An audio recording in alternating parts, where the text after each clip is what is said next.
This time, we're working on this Toyota pickup truck.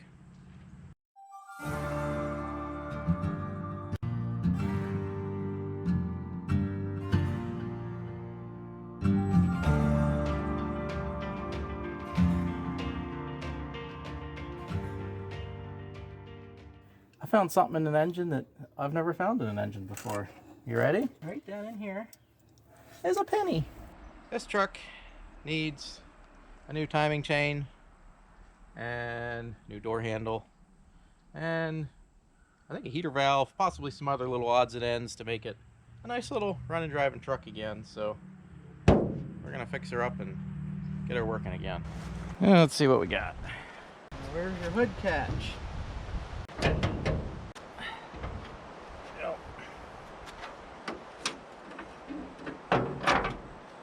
Okay, we got an engine.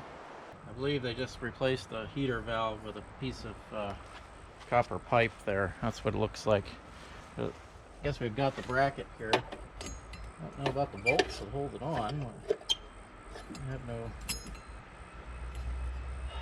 We're missing a screw. I don't see that anywhere. That's fine. We got screws. That shouldn't be an issue. I think we're gonna have to drain the cooling system to pull the radiator out anyway. So plan of attack, we'll drain the cooling system, pull the radiator. While we have that, we'll pull that copper pipe out there and put in the heater block off. That just shuts it off so your AC doesn't have to work as hard and your AC can actually work. More northern climates, people don't worry so much about those valves because it doesn't get quite as hot, but down here you need every ounce of cool air you can get, so if you can shut off the heater core, you need to be able to do it. I need a big pan of some sort.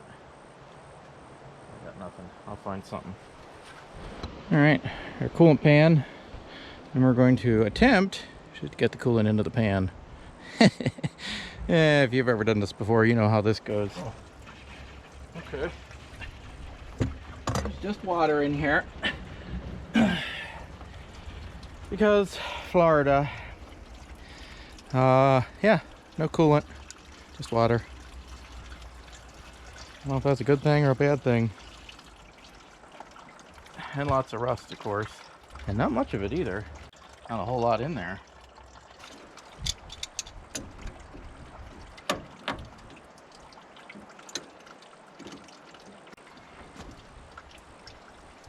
Alright, well that's the radiator hoses.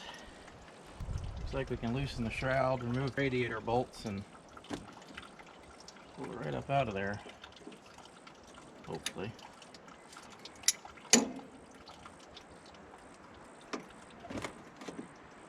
Oh, newish battery, 821. Probably disconnect that while it's sitting here. Oh, there's just not a whole lot of water in there, is there?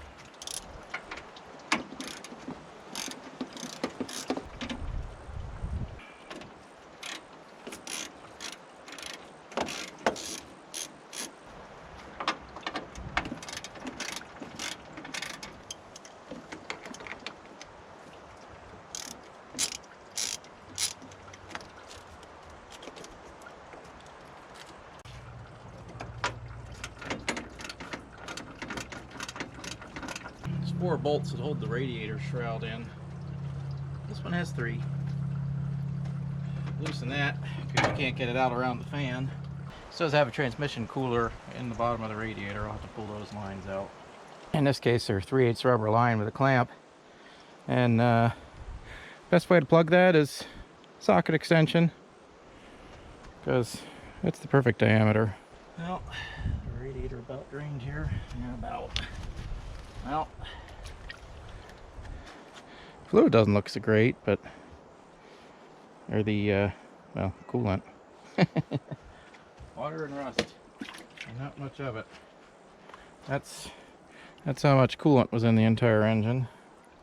Maybe a gallon.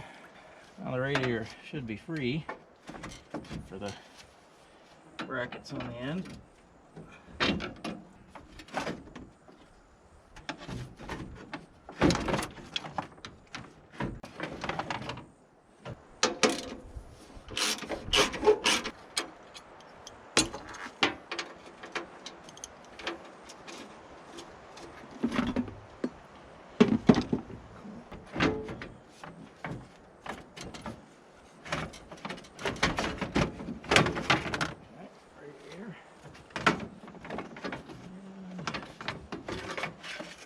shroud out. Now we can dig forward into the engine. Still have room to work here. Take this fan off.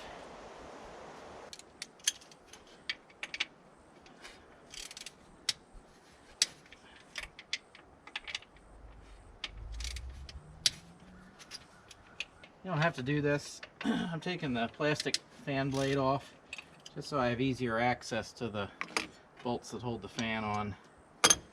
I like to clean everything up individually also before I put it back on, but it'll help me get in there a little easier without, you know, fan blades hitting my fingers and get my pawls down in there.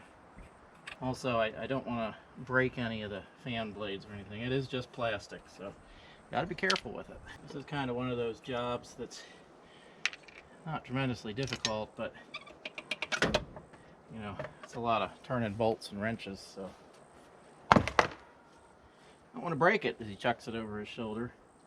Alright, so this is the clutch, which is still in the way, but we can get to those bolts a little easier now.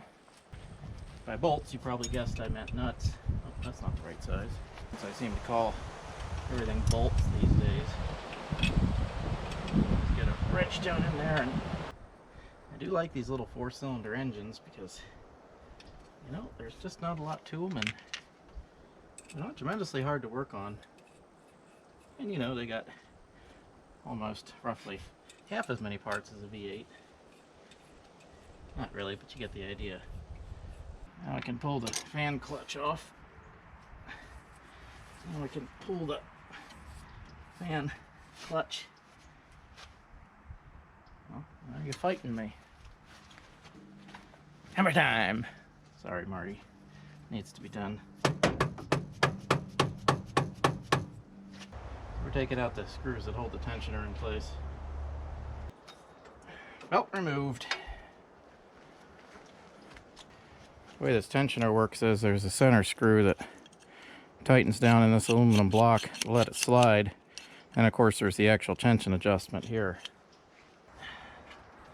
Let's do the same thing for the alternator belt.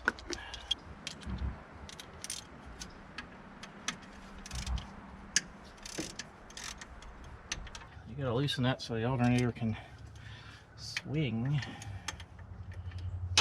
Swing low. Sweet alternator. That clutch fan still doesn't want to come off.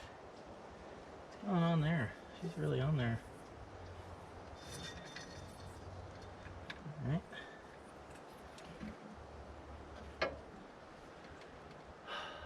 And the AC belt has its own tensioner down there, which is a lot less fun to get to.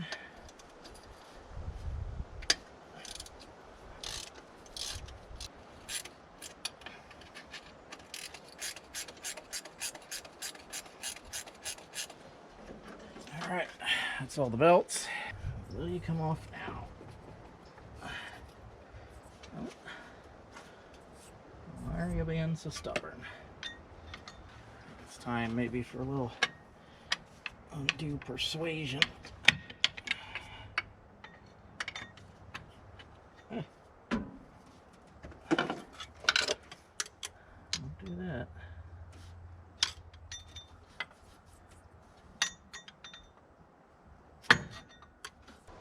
Yeah, slowly but surely. Leap surely out of this.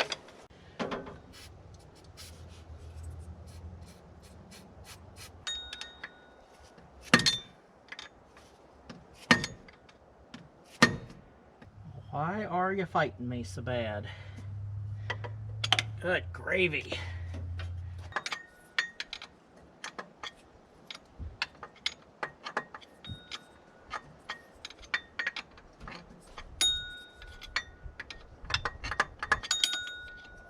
Work it off.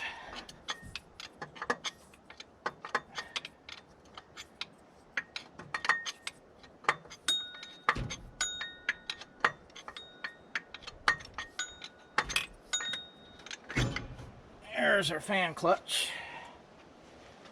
And the pulley should just come off, which it does. Now, the main thing in our way is the crankshaft pulley. Check if I have enough room for a puller in there. This is sometimes where it gets a little dicey. Make sure all these bolts can be loosened. There's a couple bolts that hold the pulley on, and of course there's the crankshaft nose bolt.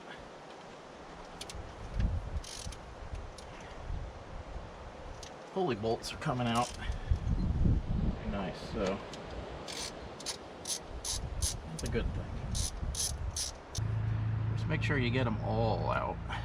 There's 4. Get this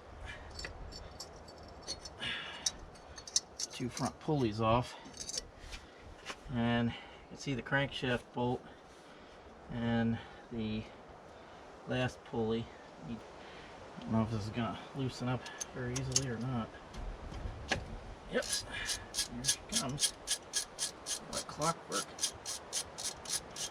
Has me a little worried because nothing ever goes completely right.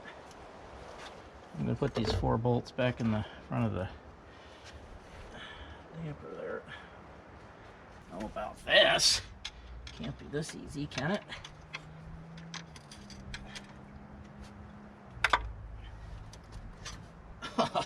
It's never that easy. What is going on here? That's crazy. Here, I expected a battle to the finish. I think I'm going to take that alternator off just for ease of access. So you don't have to do this, but I took off the water pump. And the reason I did it in this case is because if there's water standing in here when you pull your timing cover off, some of that water can run down behind the timing cover and into your oil, and you don't want that. So I like to pull this off and make sure this is all empty and dry before I actually pull the cover off. All the timing cover bolts are loose all the way around here. I did have to take off the AC bracket, the alternator bracket. Power steering pump you don't have to take off because that just goes into the head, and we're not taking the head off. Now, the manual says that you take the head off and the oil pan because the timing cover gasket is kind of sandwiched in there between the head and the oil pan. And you don't have to if you're real careful with the head gasket when you pull this off, and don't, you know, when you put it back on, don't make sure when you press it back on that the head gasket doesn't get crumpled or mangled in there where it overlaps the top of the timing cover. But we do have to take off the oil pan because the oil pump is right here on the front of the crank, and the pickup tube goes down into the pan from the timing cover, and you can't really work that up and out while you're pulling the timing cover straight out. You know, maybe you can do it if the head's off, I don't know, because it's easier to pull the oil pan and just drop it down a little bit to get to the 2 bolts that hold the pickup on than it is to go through that mess. So we're going to drop the pan down a little bit to get to the 2 pumps that hold, to get to the 2 bolts that hold the oil pickup tube on. Make this easier, I'm going to pull the alternator out of here. Right there. And I'm pulling it out with the bracket on it, of course, because, you know, it just makes it easier because we have to pull the bracket anyway. Should be able to get to all the oil pan bolts. Cross your fingers.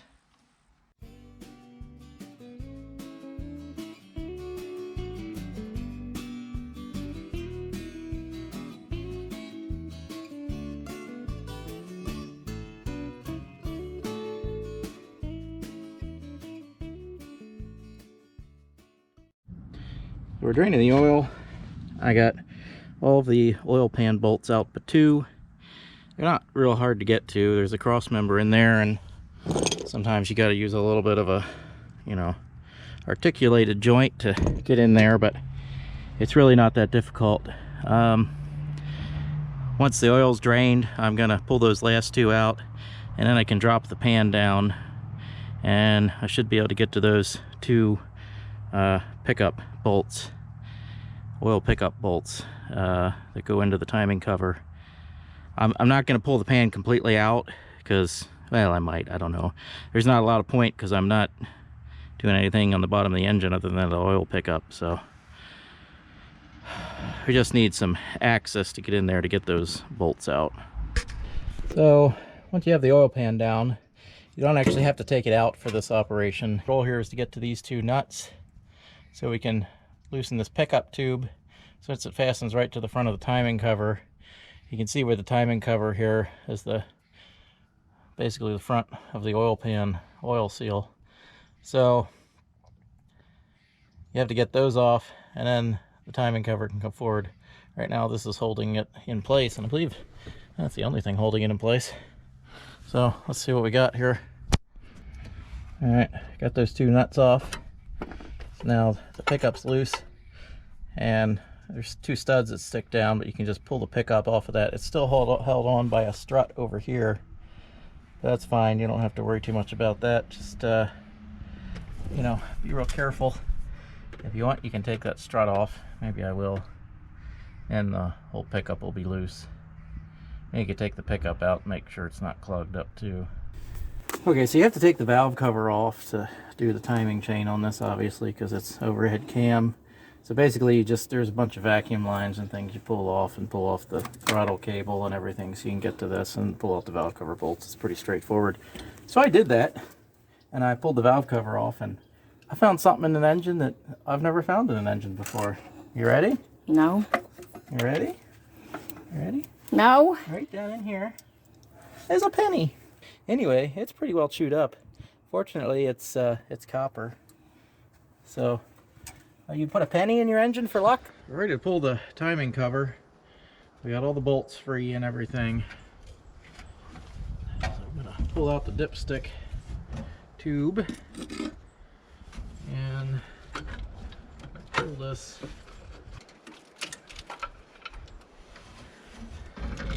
Lift it out. Looks like most of our gasket came away with the cover, so that's good.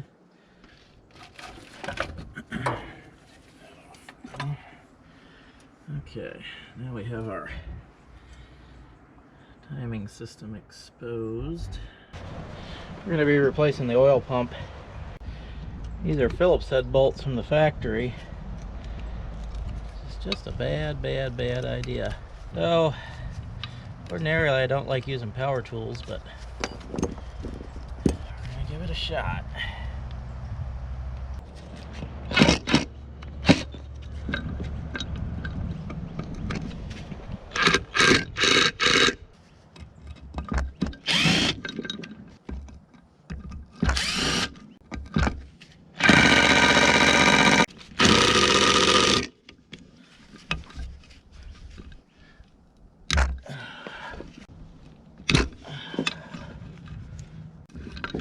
Well, that's some of them anyway.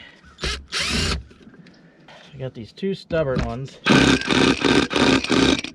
Loosen up for me. Alright. Cross your fingers. That's one. Cross them harder. Nope. It's always one. Just nope. Yep, she's stripped now. Alright, off to the drill. This is where if you have a set of left-hand drill bits, it's very convenient. But I don't have that, so we're just gonna drill and pray.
That is how you extract that. Sometimes you have to use a screw extractor, but mainly what binds them in is the head of the bolt screw. Stupid Phillips head. Why you'd use that, I don't know. Toyota of all companies. Well, I can clean this up, but first let me take the sensor off so I don't damage it. Now we have the timing system completely exposed. I can get eyeballs on that and check it out.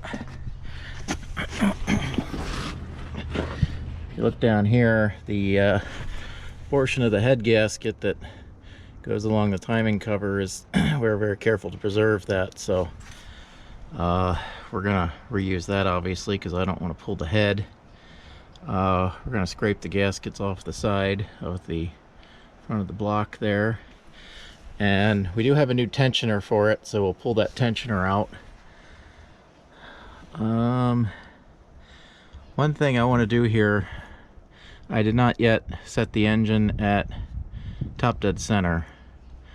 I'm going to do that. I think I have to put the timing cover back on for that just briefly, just kind of in place so I can line up timing marks, and then I want to verify the current timing before I take this off, because I talked to the customer and they said the main reason we're doing this is because I was getting some timing codes and things. I had in the beginning I had assumed that it was due to probably just the age of the chain, but I don't think we actually know the age of the chain either, so they want to replace it, and at the same time I'm going to verify and check how the timing is and see if it's off, because if the mechanical timing is correct, then what the customer is describing is going to be another problem.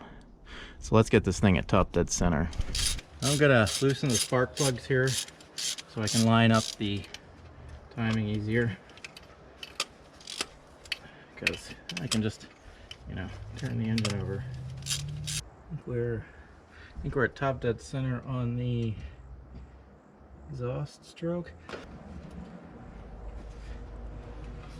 There's the intake opening.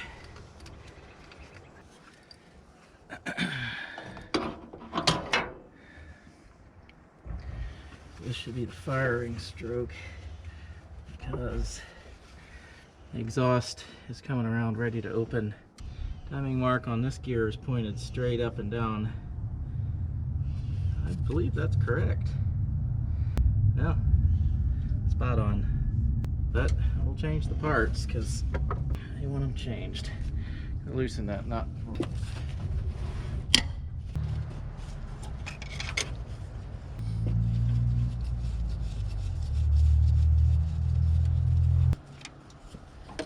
Alright, so we get everything lined up. We can take off our guides and so forth.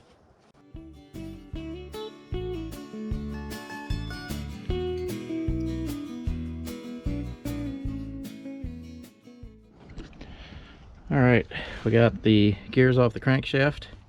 We got the front of the block cleaned up and everything, and up and around under the head. Made sure that gasket's okay. Everything is still aligned properly. If you're wondering, it looks like the pin, the dowel pin on the cam, the alignment pin, lined up basically with the center line of the engine. It's tilted a little bit, the whole engine, and the same with the crankshaft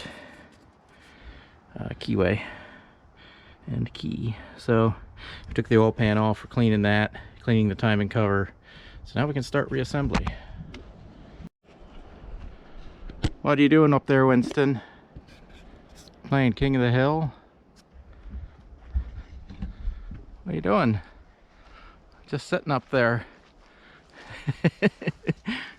Yeah, you're a good boy. Okay, we got the new timing set on. We got new guides installed.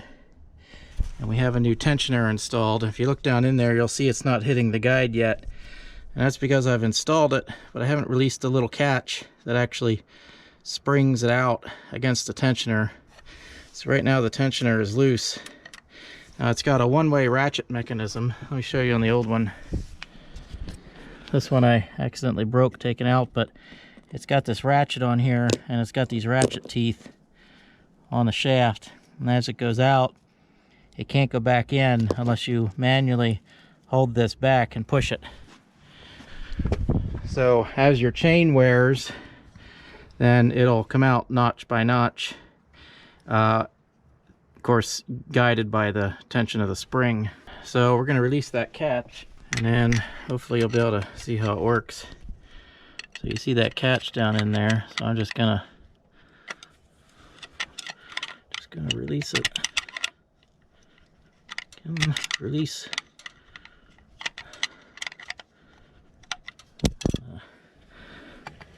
Okay. There. Okay, easier just reach down and do it with your finger. And it's gonna spring out, and then it's gonna hit the guide and put the proper tension on it. And then I'm just gonna fold this little catch back out of the way there.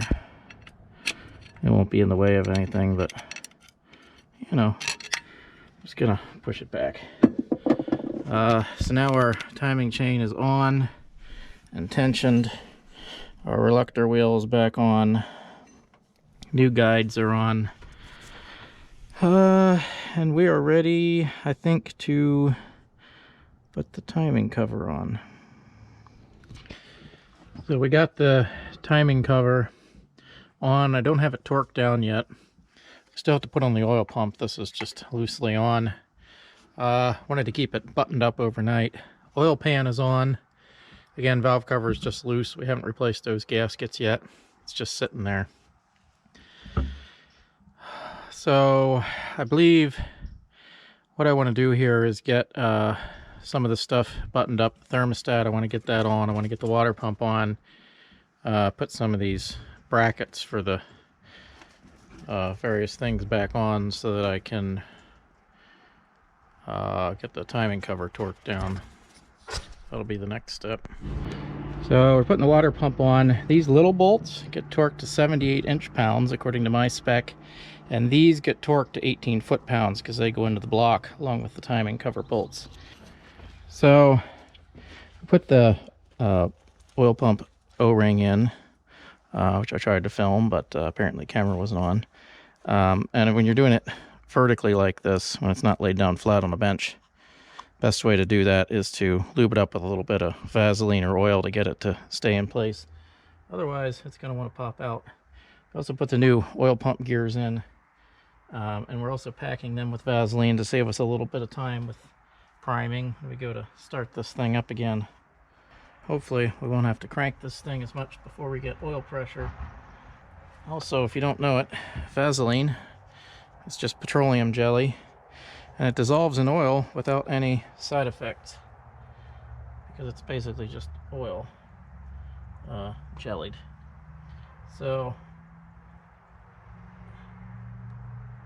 it doesn't contaminate your oil horrifically or anything like assembly lubes do. Not that assembly lubes are bad, it's just you end up changing your oil right away after you start up. So that'll get us some suction on the pump. I could probably pack it even fuller, but I'm just gonna leave that for now. We're gonna pre-lube our seal here. What you don't want is you don't want to slide anything into a dry seal and accidentally tear it when it's brand new. That's just not good. So now we can put this onto our, I'm gonna put a little Vaseline here flush with the cover around where the gears would go. Kind of top off our system there. So now when the pump gears start up, first of all they'll be lubed, but they won't be sucking air. They're gonna have to push this Vaseline first, which will create a vacuum and pull oil through.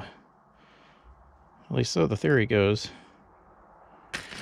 So they give us these new Allen head screws. These are nice. Okay, got the oil pump and cover on. Got water pump studs. These water pump studs, you notice one's a little shorter than the other. Short one goes in. If you put the long one in, it might hit the aluminum casing on the pump. And they're easy enough to reverse because they're the same thread. One thing I have not checked on yet is the timing related to the two camshafts. We checked the timing of the crank and the intake cam, but then there's also this alignment here. So on the back of these camshaft gears, there's alignment dots. And so right now we're at top dead center on the firing stroke, and the dots are aligned there, and of course all our timing marks are aligned this way too. They're just dot stamping marks. So damper's on.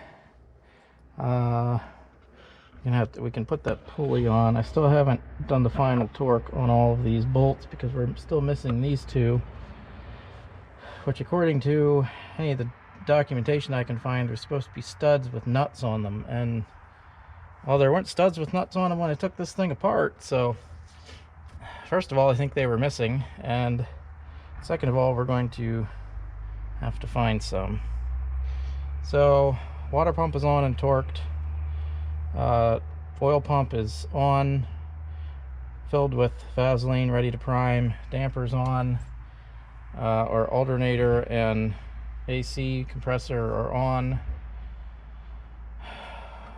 We're gonna redo the valve cover seals. There's 4 seals on the spark plug covers. Those, we've got new ones for that. And then there's a O-ring around the outside that we're gonna replace. We're gonna clean that, and we're gonna vacuum this out because I think junk fell off. Yep.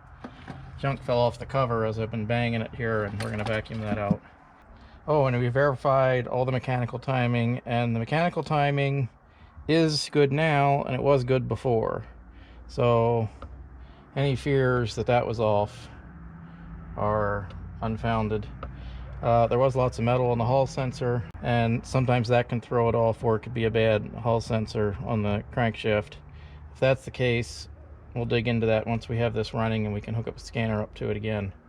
I should have scanned it in the first place, but I did not. I relied on other people's diagnosis for it. These pulleys will go on, and the valve cover, and of course all of the radiator and fan paraphernalia. And I don't have the wires for the alternator hooked up yet, or any of the throttle cables or things that go over the valve cover, but that's just, you know, whip it back together. Other than that, oh, and there's a belt tensioner for the power steering that goes up here. I haven't put on yet because I want to be able to get to these things easy once we get those bolts. Other than that, and then give a final torque to all the timing cover bolts, and then cross your fingers that it doesn't leak, and this part will be done. While we had it here, the customer asked that we drop the trans pan and replace the filter and the fluid. We're going to do that real quick. Not right now. That's on our task list. And once all that's wrapped up and we have it running and driving, then we can do our final, you know, see if the codes went away, which they won't have. And if they haven't, then we can dig into actual diagnosis. All right, let's torque the cover bolts. Final torque and check. All right. Timing cover is on. I want to make sure that the pump is primed and we have oil pressure. So I'm going to pour, well, I'm going to change the oil filter.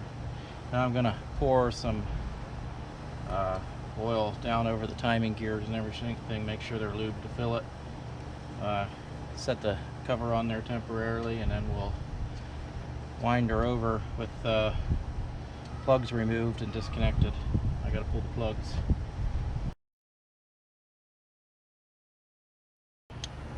Okay, plugs are out. Oil filter. I gotta crawl under for that.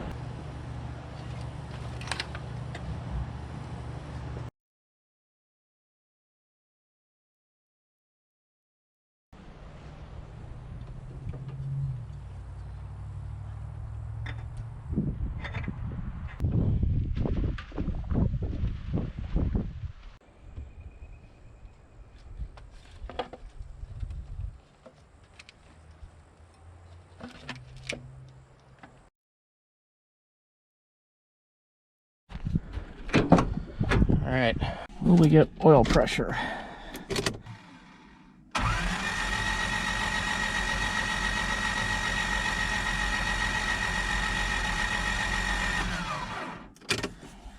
Okay, oh, the light went off. I'll let it sit for a moment and then verify that by trying again. Turn off, turn off. Okay, we have oil pressure, that's good. Alright, ready to put the valve cover on. We got new seals around the spark plug cylinders, and as well as the perimeter seal. I lubricated these, just threw a little bit of Vaseline on them quick because I don't want to rip them as I put this on if I get it on a little unevenly at first.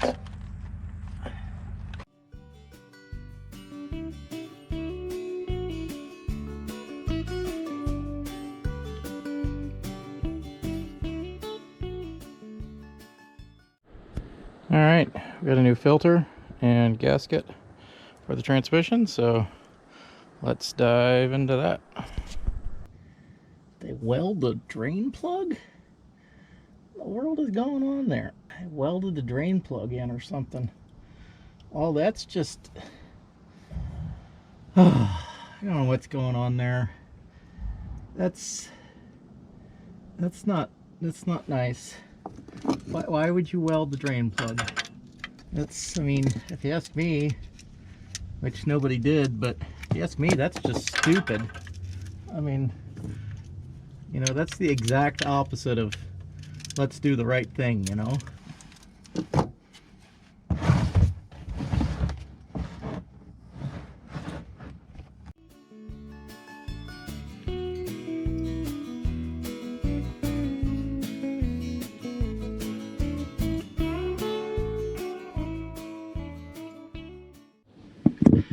This has the A43D transmission, and you can get the filter screws out, but to get the actual filter out you gotta pry this oil pipe out of the way.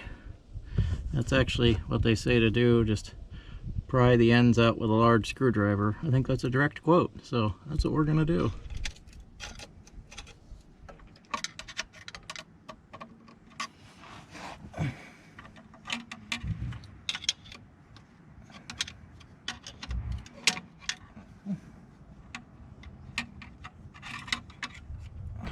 Well, filter, it's not bad. I mean, it's not great, but this truck has a lot of mileage on it, and there's a normal amount of metal in the transmission.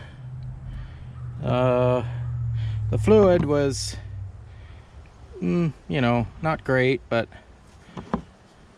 that's why we're replacing it, because the fluid looked, oh, that's great. Why'd you do that, you idiot? So we're replacing this because the fluid's old.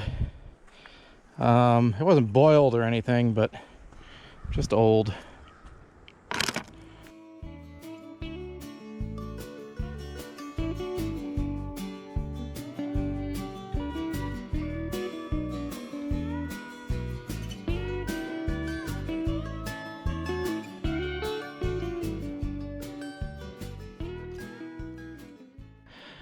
Trans filter and pan are back on. That's ready to be filled. Gotta change the fuel filter. We don't got it, but the customer wants to, and that appears to be down under the intake manifold down there. So we're gonna dig that out and replace that. Well, hopefully. So we're gonna put the thermostat housing and thermostat on here. We've got new gaskets, seals, thermostat. We're cleaning up the housings, and of course that goes right down here. There's a pipe that joins the housing here, and then it goes into the side of the timing cover here to the water pump. And so we're gonna seal that up, put all that on, and get that taken care of, and then we can reinstall the fan and radiator and the rest of the cooling system. So on this truck, your one thermostat seal goes around the outside of the thermostat thusly, like that. And then this sits into the housing, and then this goes over top of it like that, and there's the recess is actually in the inside housing, so this clamps it, holds it in place. So this goes into the timing cover. This goes in here, and this goes, yeah. And I thought that this one was not ordered correctly. As you can see, it's not right. So that's all right. We got RTV for that. It's just a water seal, and it's such a tiny one. I don't know. Most of the ones I have are for, Chevys and Fords and more Chevys. And okay, so I put the gasket on here using RTV on there, and now I kind of have to. There's 2 studs that go that way and 2 studs that way, and then of course there's a bolt that goes down the middle, or on the bottom, but I'll put that in last. So the tricky part here is you got to get all of these aligned. Now we can actually get this bolt in. Thermostat goes in.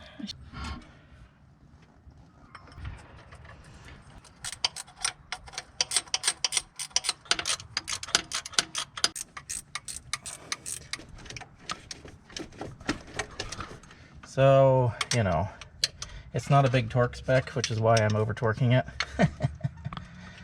We'll check it and come back and make sure it's right. We will. Yeah, we'll check it and make sure. No, we won't. Well, when the socket falls off, that means you met your torque spec. Okay. So that is installed. Obviously, we're not going to put water in it till that RTV gasket seal that we used here dries. That's all back together. Now we can finish reassembling the coolant system and then tear it all apart again when we actually can run codes on this thing. Okay, we got the radiator and fan back on. We have the radiator filled temporarily for flushing it because it was such a mess. We got the coolant catch can cleaned. Everything is hooked up. It's not going to start right up because we changed the fuel filter, and the lines are empty and everything, so it's going to have to pressurize. So let's see what happens. At the very least, I want to distribute the coolant and flush through the system, and I don't know, maybe it'll start, maybe it won't. See if we can prime the fuel system here. And here if the pump's running or not. Too much noise going on. Cycling the key a few times here to see if we get fuel pressure. Alright, I'm going to try to crank it and keep my eye on the instruments here and see what happens.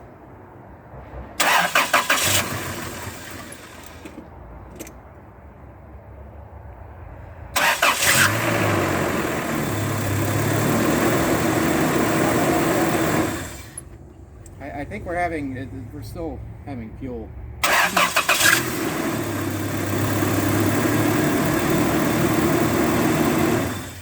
Okay, immediately it threw a P0336, which is crankshaft position sensor, circuit range performance.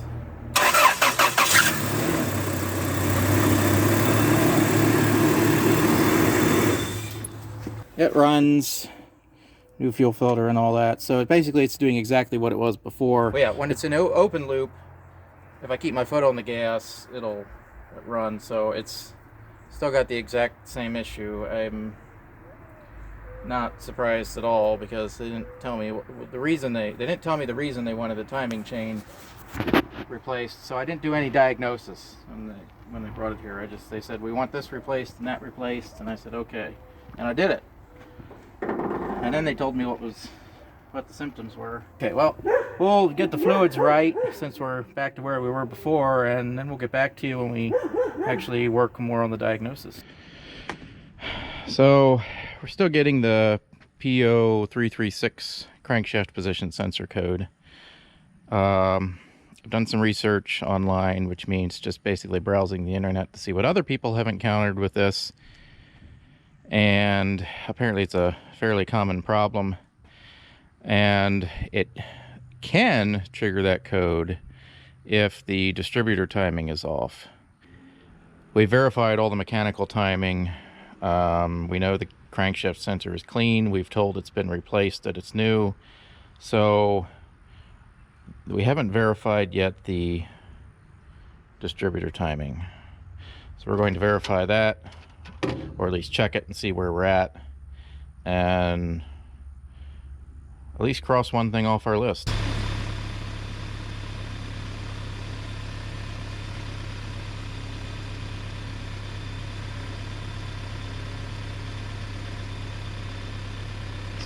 When you're checking base timing, you got to disconnect that. So I looked it up, and to disconnect the timing advance to check the base timing, you go to the diagnostic connector here and you connect terminals E1 and TE1, which is what we have here. So those terminals are jumpered since I don't have the Toyota diagnostic tool. And then you start it up and check and adjust your base timing. So let's see where we're at with that.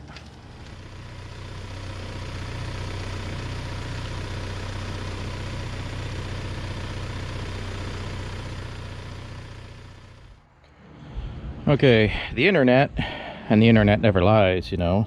The internet says base timing with those pins shorted should be between 3 and 7. And then actually, if you check it with them disconnected, it should be around 10 degrees. So actually, we're spot on. Yeah, okay. Let's pull that and move on to the next step, which is see if we can find anything on the live data from our scanner as we run it. That's with the ignition on, engine not running. Intake air temperature 81, that's about right. Airflow is 0.1, that's probably a base reading. Just uncalculated load is 0, that's good because the engine's off.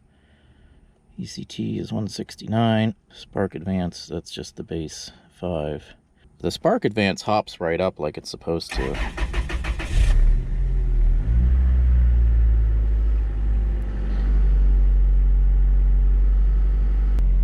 So it's telling me spark advance 27. So as I accelerate, now we're at 31, 41, 43, 34, as we lower the RPM. Now we're at 13.5, it's now 11, now 9, 8.5. So I've been checking out a lot of things on this. And while I was checking things, I fixed this transmission kickdown cable so that we don't drive it without that, because that would not be a good thing. So it returns now. Basically what I did, I got really lucky, because a lot of the time, apparently the internet says you got to replace that cable a lot of the time when it starts to stick, but I used lubricant inside that. I took it off and I held it up, gravity feed lubricant down the tube, and I worked it and worked it. I mean, literally I did that for like an hour, and I finally got it to the point where it actually returns. So that's good. We won't fry the transmission when and if we can drive this thing. As far as the code problem goes, I've checked out everything with the crank sensor I can think of.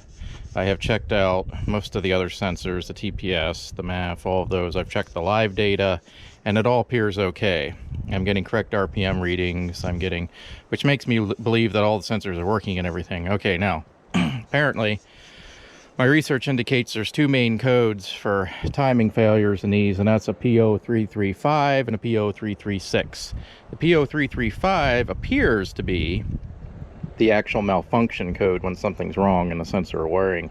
The P0336 appears mainly to be when there's a disagreement between crank and cam sensor. And this does have a cam sensor, which I learned. It's just inside the distributor. It's kind of a rudimentary, it's down there. It's basically just a pin on the shaft, and when that rotates into alignment with the sensor, it kicks a signal out. So I have done everything on this to verify timing, except we never pulled the distributor and we never pulled it apart until now. So I pulled it apart, and I have the engine set at top dead center firing on 1, and I know it's firing on 1 because this is spark plug 1, and when the cap's on like that, the rotor should be pointed at it, which it is. Now the engine runs, so I know all that part of it is good. But if you look at this rotor, there's such a wide firing range on this thing that you could be 1 tooth off on this, and it might still run really good. And so now we're at top dead center, and I know you can't see it down there, but we were like exactly on the 0 mark, which means everything should be aligned, you know, perfectly for base timing. Obviously the advance isn't active right now because the engine isn't on. So if you look down in here, you can see that the sensor's down there and it points basically horizontal. And our sensor right now is pointing, well, it's pointing up in the air. So it's not aligned with the sensor. Now I have looked as much as I can on the internet to try to find where that thing is supposed to be pointing at top dead center. And, well, I can't really find much. There's not a whole lot that's helping me out. But I'm thinking it should be, well, closer to that center, to that sensor at top dead center, which means I think we're a tooth off about this way. Now if I look at it, put the rotor on, we're, you know, I don't know, a little bit off. I mean, we're almost vertical on the rotor, and if you look at this, these are set at 90 degrees, these points inside the cap. And I'm thinking it should be more that way along with the cam sensor. So I'm thinking we're a tooth off. So basically what I'm going to do is pull the distributor as a test. Now I know I can't really hurt anything doing this because the mechanical timing is okay. The only thing we might get is a backfire or something if I get it too far off, and of course it won't run. I'm going to pull the distributor off and back it off 1 tooth on the distributor gear and put it back in again, and we'll see what happens. Without any real data or manuals on this thing, it's pretty much just guesswork. So I'm sure there's people out there on the internet right now who know exactly what they're doing and are saying, wait, don't do that. Well, I don't have the manual, and I want to get this thing running, and I can't really hurt it doing this, so that's what we're going to do. Captain's log, stardate 2022.2.13, update. Corollary to the update, I just 2 seconds ago went to, you know, pull the distributor bolts and bolt here, but there's no lower bolt down here where they're supposed to be. So yeah, someone has definitely had this distributor out before, so I'm leaning towards that is probably maybe sort of kind of what our problem is. So I'm gonna pull the 1 remaining bolt, maybe see if I can find another bolt when we put it back in, and yeah, that's what we're gonna do. We're gonna pull the 1 remaining bolt here.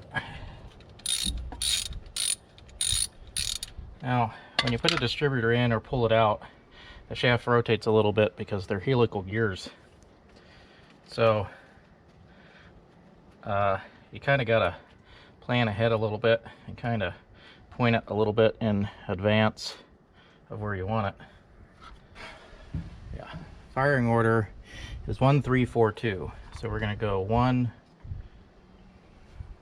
3. So we're going counterclockwise as we rotate. So basically what I want to do is rotate it a little bit backwards.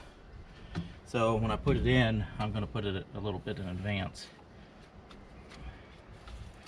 So you can kind of see as you pull it out, it's going to rotate, so you can kind of see what you're going to wind up with.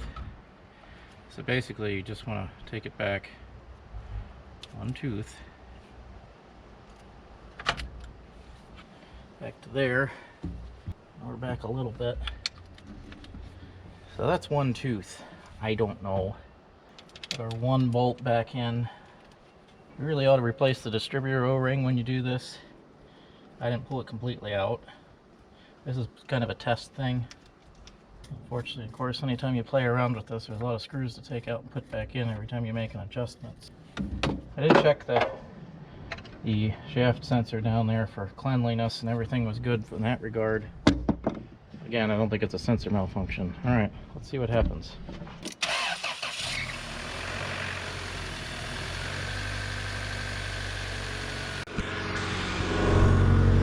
Should have had you in here with me when I was starting it up. No check engine light, no trouble codes. We're back to normal. That was the whole problem with this thing. I can't say I'm surprised. All right. Let's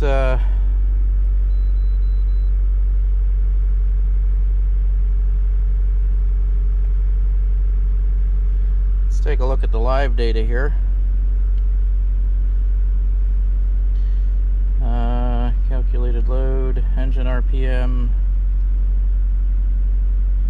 spark advance, intake air temperature, MAF, TPS.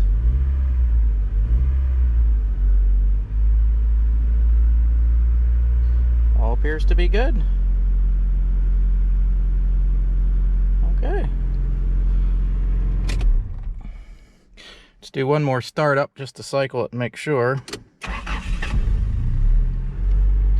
Starts up really nice. All right. That was our whole problem. Okay. So I'm going to take this apart one more time. I want to clean the inside of the cap. And I didn't put this cover back on temporarily. So yeah. Let's take care of that, and then this part will be done. I'm going to tell the customer it's missing a distributor bolt. I don't have a bolt laying around. That's the direct replacement. And strictly speaking, these distributors don't have a rotational adjustment when they're bolted in like some do. So strictly speaking, you really only need one screw, but it's just something I'm going to pass along to the customer. We're going to take this opportunity to replace this piece of copper here with the proper heater valve. Basically, we're just going to take out that pipe, put this in, and hook up the linkage. Pretty much cut and dried. We've already got the system drained because we're working on the timing chain, so good opportunity to do this because you don't spill water all over your engine. This is like the highest point of the cooling system, so not too bad to drain, but we already got it drained.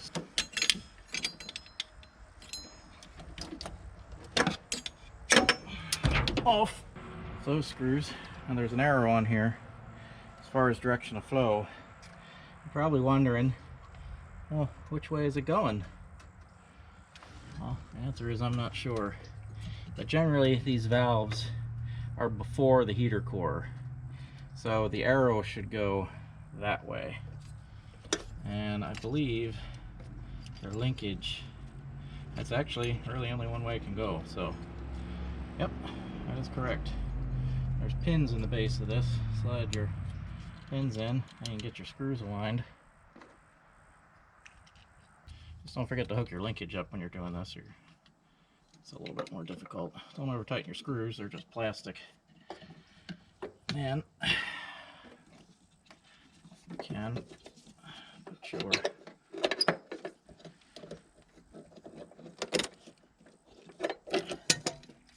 had to find a replacement screw for this because one that's in there is long gone.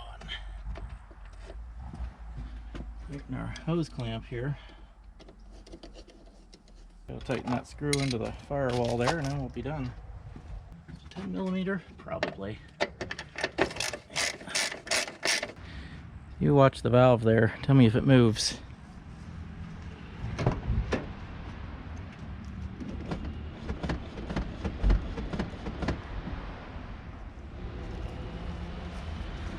Yep, she moves. So, heater core valve installed. Oh, we gotta fix this door handle. It's busted. You kind of gotta reach in, and I can kind of see it there. Well, it's broken. It happens. You know, they're mostly plastic. You gotta new unit here, also mostly plastic. So there's 2 screws on this door handle, screw on the door opening handle there, and the Winston, what are you barking at? And the window crank here. It's a spring clip. You push it in to unlock it. It just fits in there. GM uses the same clip. It's pretty standard. That's pretty much everything for your door except for the plastic clips. Very gently, where's my gentle prying device? Gently work your plastic clips out.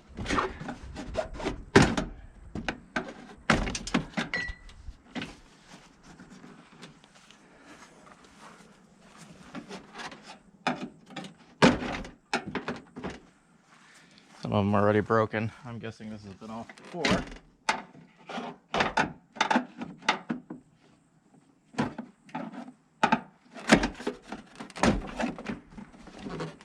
And you can lift the door panel off. Why is this? Pop that out. Plastic clip. Lift your rod, take that out, and your door panel's off. Pretty straightforward. Roll the window up. Now with the window rolled up, you can get to the bolts. There's 2 bolts here and here that hold it in. And of course there's the clips here and here, because there's one for the lock and the actual lift mechanism, and they're just standard plastic clips that swing down and unlock. These are a 10mm, of course. There's a nice access hole here. You can get to the one screw, other screw. Door handle's out. As you can see, it's a little bit busted there. Want to put your new door lock in. Lock is held in with the same screw that holds the thing in. You just got to line up the tabs there and then kind of press it into place into the lock, or, well, the proper way you're supposed to rotate it. And when you put that screw in, it's locked in place. And we'll have our new mostly plastic door handle again. The mechanism is metal on these things, but the problem is the part that you lift with your hand, these parts are plastic. What happens is the weakest part breaks. These are actually pretty strong here, but where they break is down here where the plastic's real thin. So, fairly straightforward. Pop her in from the front, under the reverse of what you did before. Make sure your lock cylinder doesn't fall out. Make sure your lock rod is in. Start your screws. This one's a little bit more tricky. Don't drop it. Don't over tighten them. There's a rubber gasket on the other side. You don't have to crank the snot out of them. Make sure to drop your socket down there in the door. Pretty much all there is to the door handle. And now we have a working door handle there. Now we can put our assembly back on here. Roll your window down. Slide that on. There's the clips. Get them all the way around. And we can just put all this back together. And your armrest here.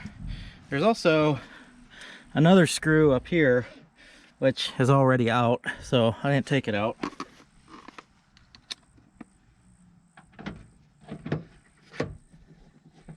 Put your armrest back on.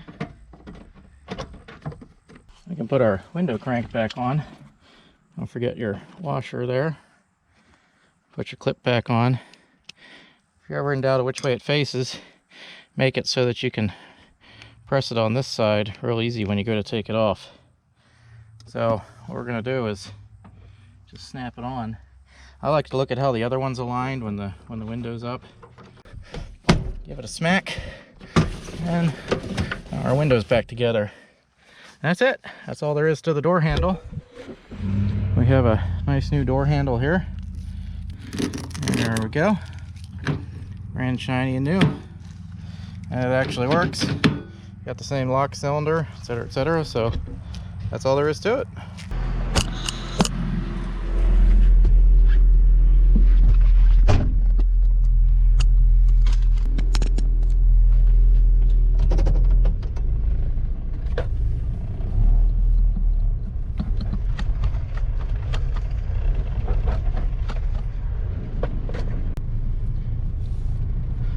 This is a nice little truck. My significant other got in this thing and would drive it around back where we could work on it, and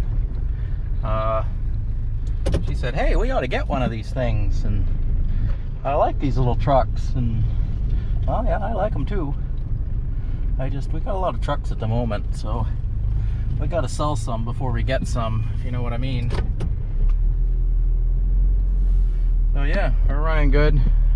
Still no codes or anything, and yeah, she's a nice little rig.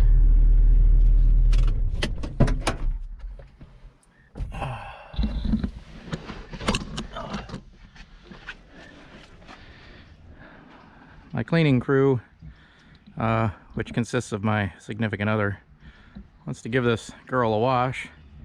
She already started cleaning out the bed, you know. But it's an old truck. It's got like 250,000 miles on it, so she's got some dents and dings, but she's really hanging in there. I'm impressed with the quality and durability of these little things, really. Yeah, they're nice little rigs. So that's where we're at with this one. Well, that'll do it for this project. She's a nice little rig, but it's time to give her back to the customer. She runs and drives good now, so she should be a good daily driver. We've done, you know, most of the major maintenance work on it that's going to be done for a while, other than maybe brakes, but those are easy enough if he wants to have someone look through them. And yeah, she's a nice little rig. So if you like what we're doing, feel free to subscribe to the channel to see other videos, other projects we're working on. And we always appreciate it if you hit that like button or leave a comment down below, and we would really appreciate it if you'd subscribe, because that really makes us happy. And thanks for watching, and we'll see you next time.